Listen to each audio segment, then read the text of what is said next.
Welcome to our motivational channel. আজি আমি আপোনালোকৰ আগত এটা টপিক লৈ আহিছো আৰু এই টপিকটোৰ নাম হৈছে confusing. Yes, confusing state of your mind. কিবা এটা কাম আপুনি কৰিম নকৰিম, মই তালৈ যাম না যাওঁ, এনেকুৱা ধৰণৰ ষ্টেটত যেতিয়া আপুনি থাকে তাক আপুনি ক'ব পাৰে confusing state বুলি ক'ব পাৰে। আপুনি কিবা এটা চাকৰিত এপ্লাই কৰিছে, মই চাকৰিটোত এপ্লাই কৰিম নে নকৰিম, এপ্লাই বাদ দিয়ক, আপুনি চাকৰিটো পাই যোৱাৰ পিছতো ইনফেক্ট কেতিয়াবা আপুনি ভাবিবলৈ আৰম্ভ কৰে মই চাকৰিটো কৰিম নে নকৰিম, ইমান দূৰলৈ মই যাম নে নেযাম। কমপ্লিট বিজনেছ এটা আপুনি কৰি লৈছে আৰু এট দ্য ফাইনেল ডেৰ দিনা আপুনি কাগজ কলম লৈ বহি হিচাপ কৰিবলৈ লাগি গৈছে যে মোৰ প্ৰফিট হ'ব নে নহয়, মোৰ প্ৰফিট হ'ব নে নহয়, এবছৰৰ পিছত মই এইটো ৰাখিব পাৰিম নে নোৱাৰিম। All that happening because of your confusing mind. So এই কনফিউজিং মাইণ্ডটো আমাৰ কিয় হয়, আমি ইয়াৰ বশৱৰ্তী কিয় হওঁ? একচুৱেলি মানুহৰ দুটা ব্ৰেইন আছে। Yes, you have got two brains, one is your right brain and second is your left brain.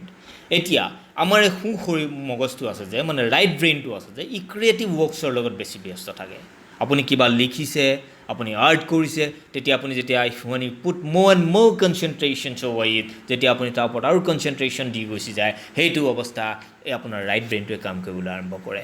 And secondly, যেতিয়া আপোনাৰ কিবা এটা কাম লজিকেৰে ভৰি আছে, মানে your second mind is full of your logic, they are very smart, আৰু এই লজিকবিলাক ইমান যুক্তিপূৰ্ণ হয়, ইমান সুন্দৰকৈ আপোনাৰ সন্মুখত উপস্থাপন কৰা হয় যে আপুনি কনফিউজড হৈ যায়।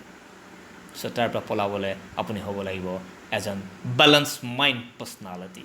য়েছ, you should have to have a balance mind personality. আৰু এই বেলেঞ্চ মাইণ্ড পাৰ্চনেলিটিটো কি বস্তু হয়? Balance mind personality, I'll just show you one example. This is a girl, she doesn't have one leg.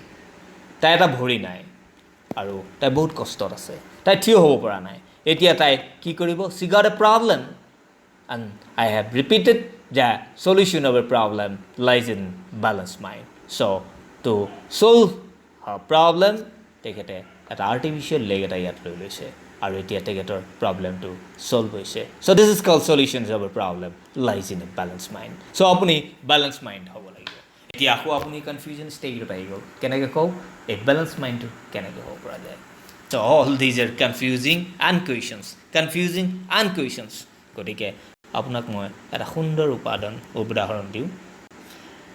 আপুনি এখন গাড়ী কিনিব গৈছে, গাড়ীখন কিনিবলৈ যাওঁতে অন দ্য ৱে আপোনাৰ বন্ধুক পাই গ'ল। বন্ধুজনে আপোনাক সুধিলে আপুনি লৈ গৈ আছে, আপুনি ক'লে যে মই গাড়ী কিনিব গৈ আছোঁ। বন্ধুজনে হঠাতে আপোনাক ক'লে তই যে গাড়ী কিনিবলৈ গৈ আছ, তই গাড়ী চলাব জানো? You get confused, you turn back, আৰু আহি পেলাই ঘৰলৈ আহি আপুনি নেক্সট ডে আপোনাৰ ঘৰৰ ওচৰত ড্ৰাইভিং স্কুলখনত নাম লগাই দিলে আৰু 3 মাহ আপুনি ড্ৰাইভিং শিকিবলৈ আৰম্ভ কৰিলে।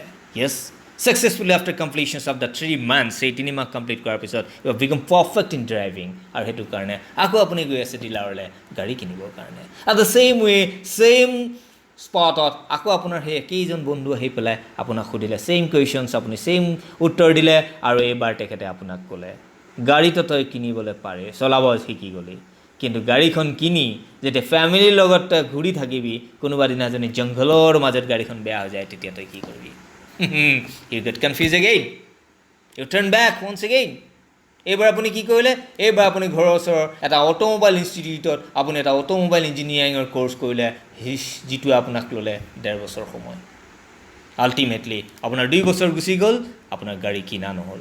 গতিকে এইবিলাক কথা চব বাদ দিয়ক, আপুনি চিধা ডিলাৰলৈ যাওক, গাড়ীখন কিনক আৰু বহি দিয়ক, ষ্টেৰিং হাতত লৈ দিয়ক, অট'মেটিক চলি থাকিব। That is called, আপোনাৰ যিমান প্ৰব্লেমছ আছে ব্ৰেকেটৰ ভিতৰত ভৰাওক, 0 দি মাল্টিপ্লাই কৰি দিয়ক।